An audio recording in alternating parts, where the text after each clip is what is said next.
नमस्कार। Vision IAS के news today के इस अंक में आप सभी का स्वागत है। इस अंक में हम आपके लिए लेकर आए हैं यूपीएससी परीक्षा की दृष्टि से महत्वपूर्ण कुछ अहम खबरें। इस अंक के साथ मैं हूँ दिव्या तोमर। आइए सबसे पहले जानते हैं इस अंक की सुर्खियों के बारे में। नागर विमानन मंत्रालय ने ड्रोन नियम 2021 का प्रारूप जारी किया। भारत विश्व व्यापार संगठन में मत्स्य सब्सिडी को तत्काल समाप्त करने का विरोध करेगा। केंद्रीय मंत्रिमंडल ने 3 योजनाओं को जारी रखने के लिए अनुमोदन प्रदान किया। बीजिंग डिक्लेरेशन के 25 वर्ष के बाद जानेंगे महिलाओं और लड़कियों की स्थिति के बारे में। उच्चतम न्यायालय के अनुसार राजद्रोह कानून व्यक्तिगत स्वतंत्रता के समक्ष एक गंभीर खतरा। कोविड-19 ने वर्ष 2020 के दौरान भारत में बाल टीकाकरण को वर्षों पीछे कर दिया। और अब खबरें विस्तार से।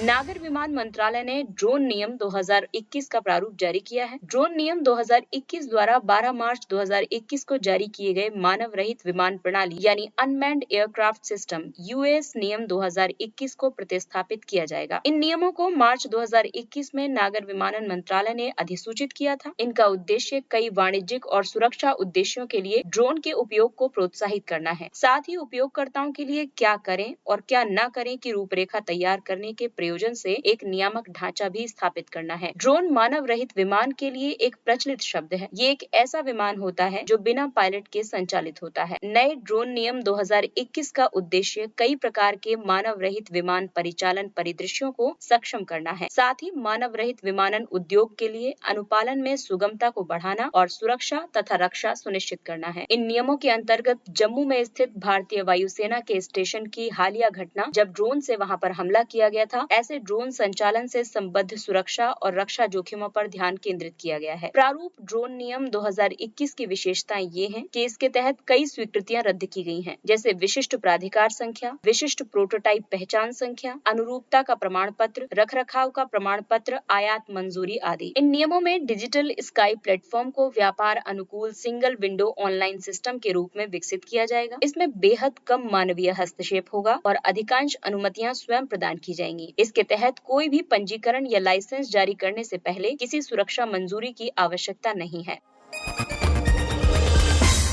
भारत डब्ल्यूटीओ में मत्स्य सब्सिडी को तत्काल समाप्त करने का विरोध करेगा। विश्व व्यापार संगठन के सदस्य विश्व भर में अतिमत्स्यन और मछली के स्टॉक में कमी की वजह से बनने वाली अहितकर मत्स्योद्योग सब्सिडी को प्रतिबंधित करने के लिए एक समझौते पर पहुंचने की मांग कर रहे हैं। इस संबंध में पहली बार वार्ता वर्ष 2001 में दोहा मंत्री स्तरीय सम्मेलन में आरंभ की गई थी। वैश्विक मत्स्य पालन सब्सिडी को कम करने के उद्देश्य से विश्व व्यापार संगठन के एक प्रारूप पाठ में विकासशील और अल्प विकसित देशों द्वारा तट के निकट मात्स्यिकी के लिए दी जाने वाली सब्सिडी के लिए समयबद्ध छूट का प्रस्ताव किया गया है। विकसित देशों का दावा है कि मत्स्य पालन सब्सिडी वैश्विक मत्स्य बाजारों में गंभीर विकृतियां उत्पन्न करती है। साथ ही उनका ये भी मानना है कि ये बहुतायत में मत्स्यन और अति क्षमता तथा मछलियों की कमी में योगदान करने वाला एक प्रमुख कारक है। इस संबंध में भारत की चिंताओं की बात करें तो विकासशील देशों के विशेष और विभेदक उपचार यानी special and differential treatment SNDT अधिकारों का कमजोर होना, सब्सिडी को समाप्त करने से निम्न आय वाले संसाधनहीन मछुआरों के लिए आजीविका के साधन कम होंगे। ये देश की खाद्य सुरक्षा को सीमित कर देगा। इसके अलावा तटीय देशों के अपने समुद्री अधिकार क्षेत्र के भीतर जीवित संसाधनों का पता लगाने, दोहन करने, प्रबंधन करने के संप्रभु अधिकारों को संरक्षित किया जाना चाहिए। इसलिए इसे विश्व व्यापार संगठन विवाद निपटान तंत्र के अधीन नहीं होना चाहिए। किसी भी समझौते को ये स्वीकार करना चाहिए कि कई देश विकास के विभिन्न चरणों में हैं और वर्तमान मत्स्य व्यवस्था को इसे अवश्य प्रतिबिंबित करना चाहिए। आइए अब आपको बताते हैं कि विशेष और विभेदक उपचार क्या होते हैं। SNDT विकासशील देशों के लिए कई प्रकार से लचीलापन प्रदान करते हैं, जैसे कि समझौतों और प्रतिबद्धताओं को लागू करने के लिए लंबी अवधि, प्रतिबद्धता का कम स्तर तथा व्यापारिक अवसरों को बढ़ाने के उपाय।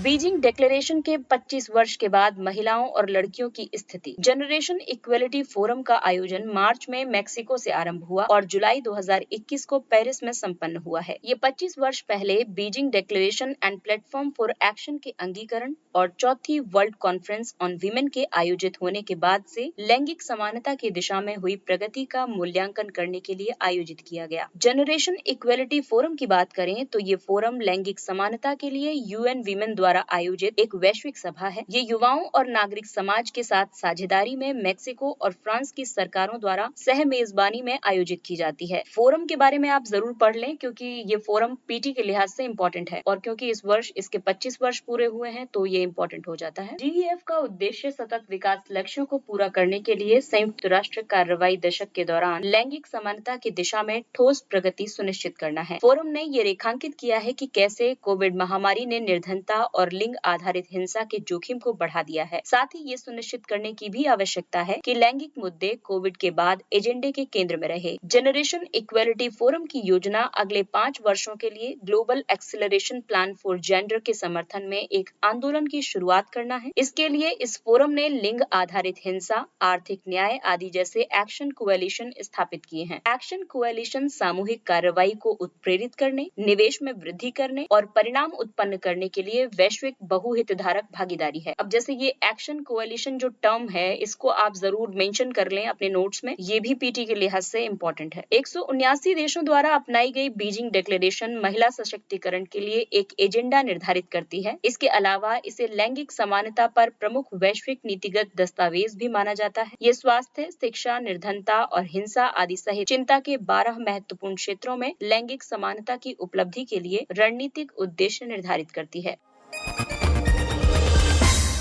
उच्चतम न्यायालय के अनुसार राजद्रोह कानून व्यक्तिगत स्वतंत्रता के समक्ष एक गंभीर खतरा है। भारत के मुख्य न्यायाधीश ने केंद्र से प्रश्न किया है कि उसे भारतीय दंड संहिता की औपनिवेशिक धारा 124A, जो कि राजद्रोह से संबंधित है, इसको क्यों नहीं निरस्त करना चाहिए। राष्ट्रीय अपराध रिकॉर्ड ब्यूरो NCRB के अनुसार वर्ष 2016 से 19 के बीच राजद्रोह के मामलों की संख्या 160% बढ़कर 93 हो गई है। इसका उपयोग विशेषकर पत्रकारों और कार्यकर्ताओं के विरुद्ध किया गया है। साथ ही उन लोगों के विरुद्ध भी कानून का विवेकहीन उपयोग किया गया है जिन्होंने सरकार के कोविड प्रबंधन के बारे में अपनी शिकायतें व्यक्त की हैं। राजद्रोह का अपराध तब माना जाता है जब कोई व्यक्ति शब्दों या संकेतों के माध्यम से विधि द्वारा स्थापित सरकार के प्रति अन्यथा घृणा या अवमानना उत्पन्न करता है या करने का प्रयास करता है या असंतोष को उत्तेजित करने का प्रयास करता है। आगे बढ़ते हुए उच्चतम न्यायालय को केदारनाथ वाद 1962 में दिए गए निर्णय की पुनर्जांच करनी होगी। इस निर्णय में धारा 124A को आधुनिक संदर्भ में बरकरार रखा गया था, क्योंकि राज्य अभिव्यक्ति की स्वतंत्रता पर गंभीर बोझ लादने के लिए स्वयं दंडात्मक कानून का उपयोग कर रहा है। भारत के विधि आयोग ने राजद्रोह पर अपने परामर्श पत्र 2018 में ये भी अवलोकन किया कि राष्ट्रीय अखंडता की रक्षा के लिए राजद्रोह के अपराध को बनाए रखना आवश्यक था, लेकिन इसका स्वतंत्र अभिव्यक्ति को रोकने के लिए एक उपकरण के रूप में उपयोग नहीं होना चाहिए। इस कानून के विकास की बात की जाए तो राजद्रोह भारतीय दंड संहिता की धारा 124A के अंतर्गत एक संज्ञेय,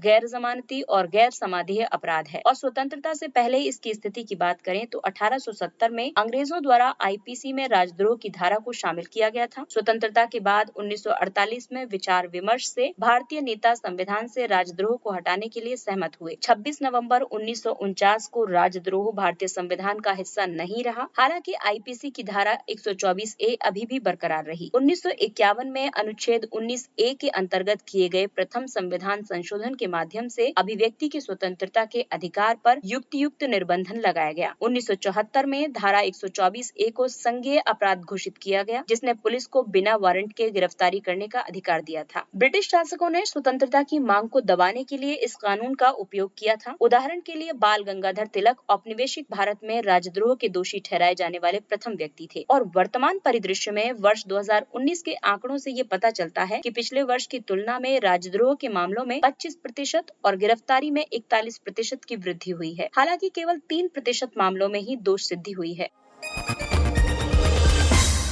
कोविड-19 ने वर्ष 2020 के दौरान भारत में बाल टीकाकरण को वर्षों पीछे कर दिया है। विश्व स्वास्थ्य संगठन और यूनिसेफ के अनुसार वर्ष 2020 में नियमित टीकाकरण सेवाओं के माध्यम से 23 मिलियन बच्चे बुनियादी टीकों से वंचित रह गए थे। ये आंकड़ा वर्ष 2019 की तुलना में 3.7 मिलियन से अधिक है। भारत में टीकाकरण में उल्लेखनीय गिरावट देखी गई है। यूनिसेफ, WHO, गावी तथा वैक्सीन अलायंस जैसे साझेदार कई तरह से प्रतिरक्षा तंत्र को सुदृढ़ करने के प्रयासों का समर्थन कर रहे हैं। जैसे ये नियमित टीकाकरण कार्यक्रमों के सुचारू कार्यान्वयन को सक्षम करने के लिए सेवाओं और टीकाकरण अभियानों को दोबारा प्रारंभ कर रहे हैं। टीकाकरण के महत्व को समझाने के लिए स्वास्थ्य कार्यकर्ताओं और सामुदायिक नेतृत्व की देखभाल करने वाले अभिभावकों के साथ प्रभावी संवाद करने में मदद कर रहे हैं। ये तंत्र ये सुनिश्चित कर रहे हैं कि कोविड-19 वैक्सीन वितरण तंत्र स्वतंत्र रूप से योजनाबद्ध और वित्त पोषित है तथा ये बाल्यावस्था की टीकाकरण सेवाओं की कीमत पर नहीं हो रहा है। भारत ने टीकाकरण के लिए कई प्रयास किए हैं, जैसे सार्वभौमिक टीकाकरण कार्यक्रम 1985 में आरंभ किया गया, मिशन इंद्रधनुष और सघन मिशन इंद्रधनुष आरंभ किया गया। संपूर्ण वैक्सीन स्टॉक प्रबंधन को डिजिटलीकृत करने के लिए इलेक्ट्रॉनिक वैक्सीन इंटेलिजेंस नेटवर्क ई-विन आरंभ किया गया। इसी से संबंधित अन्य सुर्खियों की बात करें तो जनजातीय कार्य मंत्री ने वर्चुअल माध्यम से कोविड टीका संघ सुरक्षित वन, धन और उद्यम अभियान की शुरुआत की है। इसका उद्देश्य जनजातीय समुदाय के बीच कोविड टीकाकरण की गति में तेजी लाना है। इस अभियान के तहत मुख्य तौर पर 3 बिंदुओं पर ध्यान केंद्रित किया जाएगा। पहला है जीवन, यानी प्रत्येक जीवन और जीविका मूल्यवान है, इसलिए टीकाकरण जीवन की कुंजी है और ये निःशुल्क है। दूसरा है जीविका, यानी यदि आपको टीका लग गया है तो आप संक्रमित होने के भय के बिना अपने वन, धन विकास केंद्र और आजीविका संबंधी गतिविधियों को जारी रख सकते हैं। और तीसरा है जागरूकता। इसका मतलब है कि टीकाकरण पंजीकरण की प्रक्रिया का सरलीकरण किया जाना।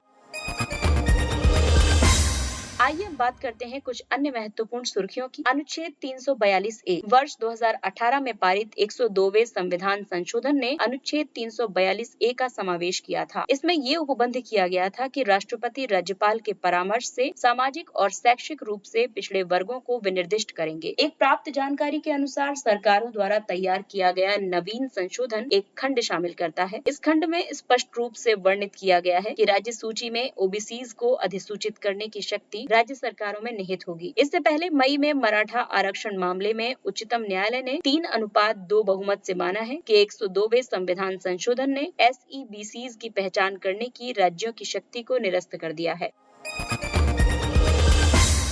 दल परिवर्तन विरोधी कानून। लोकसभा सचिवालय ने दल परिवर्तन विरोधी कानून के तहत 3 सदस्यों को नोटिस जारी किया है। दल परिवर्तन विरोधी कानून के बारे में बात करें तो ये 52वें संविधान संशोधन अधिनियम 1985 द्वारा प्रस्तुत किया गया। इस कानून ने संविधान में 10वीं अनुसूची को शामिल किया। इसका उद्देश्य सांसद या विधायक द्वारा राजनीतिक दल परिवर्तन को रोकना है। विधायिका के सदस्य को अनर्ह घोषित करने के लिए 2 आधार हो सकते हैं। यदि सदस्य स्वेच्छा से दल की सदस्यता त्याग देता है। इसके अलावा यदि कोई सदस्य सदन में अपने दल के निर्देश के विरुद्ध मतदान करता है और उसका दल उसके कृत्यों के लिए उसे क्षमा नहीं करता है। हालांकि इसमें एक अपवाद भी है, क्योंकि कानून एक दल को अन्य दल में विलय होने की अनुमति प्रदान करता है, बशर्ते कि उस दल के कम से कम 2/3 सांसद या विधायक सदस्य विलय के लिए सहमत हों।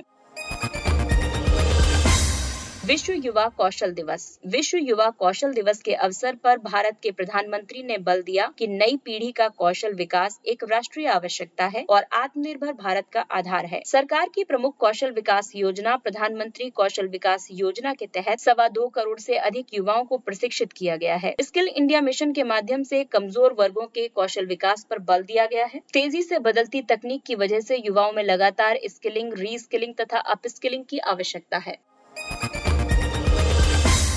सुर्खियों में रहे वन्य जीव गेको और एरिक्स। गेको, जिसे छोटी छिपकली के नाम से भी जाना जाता है, सरीसृप वर्ग से संबंधित है। एरिक्स दुर्लभ विषहीन सांपों की एक प्रजाति है। ये भी सरीसृप वर्ग से संबंधित है। भारत में पाई जाने वाली मुख्य प्रजातियों के रूप में कॉमन सैंड बोआ, रेड सैंड बोआ, ब्राउन सैंड बोआ आदि हैं। दोनों प्रजातियां भारत के वन्य जीव संरक्षण अधिनियम 1972 की अनुसूची 4 में सूचीबद्ध हैं। औषधीय, सौंदर्य प्रसाधन और अन्य उद्देश्यों के लिए अंतर्राष्ट्रीय बाजार में भारी मांग की वजह से इन प्रजातियों का अवैध अंतर्राष्ट्रीय व्यापार भी होता है।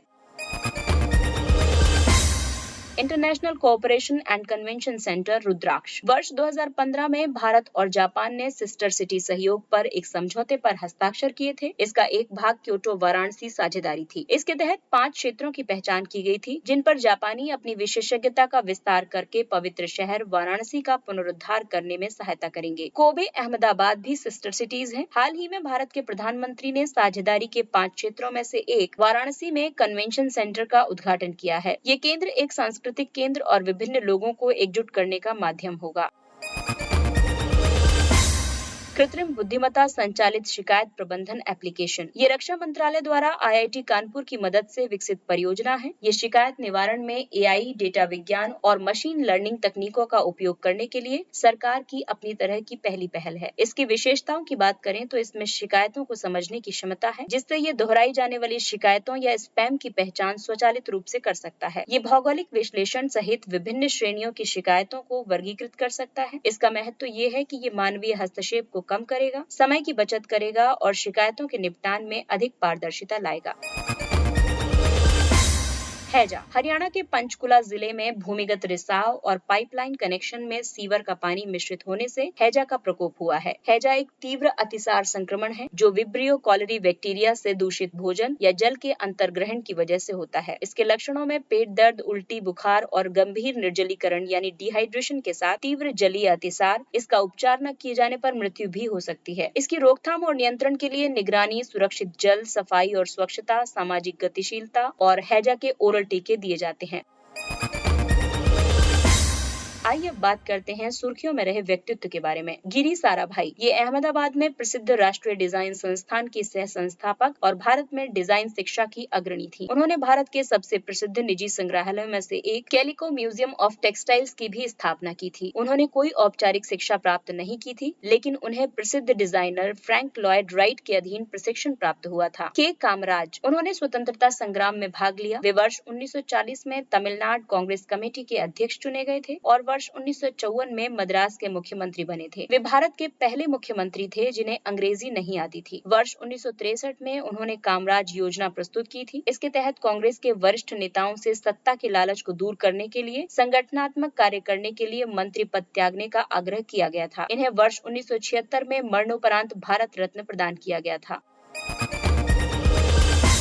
आइए अब बात करते हैं सुर्खियों में रहे स्थलों के बारे में। शिनजियांग और तेल अवीव। हाल ही में अमेरिकी सीनेट ने चीन के शिनजियांग क्षेत्र से उत्पादों के आयात पर प्रतिबंध लगाने के लिए Uyghur forced labour prevention act पारित किया है। शिनजियांग उत्तर पश्चिम चीन के रेगिस्तानी क्षेत्र में स्थित है, जिसमें तुर्क भाषी उइगर मुस्लिम रहते हैं। चीन पर आरोप लगाया गया है कि वो सजातीयकरण और आतंकवाद रोधी कार्रवाइयों के नाम पर जबरन बंध्याकरण और नजरबंदी शिविर जैसे अन्य दमनकारी उपायों के माध्यम से उइगरों की राष्ट्रीय, जातीय, नस्लीय या धार्मिक पहचान को नष्ट करने का लक्ष्य रखता है। दूसरा स्थान है तेल अवीव। संयुक्त अरब अमीरात इजराइल के साथ राजनयिक संबंध सामान्यीकरण के भाग के रूप में तेल अवीव में अपना दूतावास खोलने वाला प्रथम खाड़ी राष्ट्र बन गया है। तेल अवीव, जिसे तेल अवीव याफो के नाम से भी जाना जाता है, ये भूमध्य सागरीय तट पर स्थित इजराइल का एक प्रमुख आर्थिक और सांस्कृतिक केंद्र है। ये वर्ष 1949 तक सरकारी केंद्र के रूप में कार्य करता रहा, जब सरकार यरूशलेम स्थानांतरित हो गई थी। अब्राहम समझौता संयुक्त राज्य अमेरिका की मध्यस्थता में किया गया समझौता है। इसके तहत कई खाड़ी देशों जैसे संयुक्त अरब अमीरात, बहरीन, सूडान और मोरक्को ने मध्य पूर्व में शांति, सहयोग और मैत्रीपूर्ण संबंधों के लिए इजराइल के साथ एक संधि पर हस्ताक्षर किए हैं। इसके साथ ही ये अंक समाप्त होता है। अगले अंक में फिर मुलाकात होगी कुछ अन्य महत्वपूर्ण खबरों के साथ। तब तक अपना ख्याल रखिए, सुरक्षित दूरी बनाए रखिए, मास्क पहनिए, हाथ और मुंह साफ रखिए और बेहद आवश्यक होने पर ही घर से बाहर निकलिए और टीकाकरण अवश्य करवाइए। और अब हमें यानी विजन IAS की पूरी टीम को दीजिए इजाजत। नमस्कार।